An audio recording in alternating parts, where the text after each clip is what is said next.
నాకు కూడా ఇందాక కారులో వస్తూ ఉన్నప్పుడు ఏదో ఫోన్ వచ్చింది, ఫలానా కేజీఎఫ్కి వెళ్తున్నాను అని అనగానే, కేజీఎఫ్ అనే సినిమా ఎప్పుడో రిలీజ్ అయింది కదండి అన్నారు.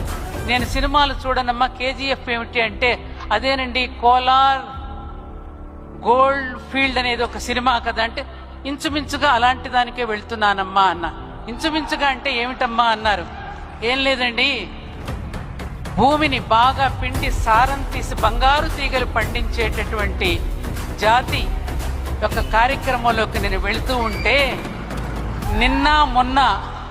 నిన్న మొన్న అటువంటి రైతు బాంధవులకి ఆత్మబంధువై ఎంతో మంది కుటుంబాలను ఆదుకున్న ఒక మహానుభావుడు వస్తున్నాడు, అతనిని దర్శించుకోవడానికి కూడా వెళ్తున్నాను అని నేను ఈనాటి మన తెలంగాణ ముఖ్యమంత్రి రేవంత్ రెడ్డి గారికి నేను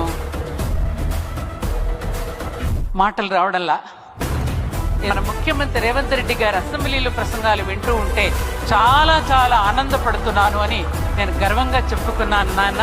ఇది నేను అతిశయోక్తి కాదు, అభినందనలు, ప్రేమాశీస్సులు.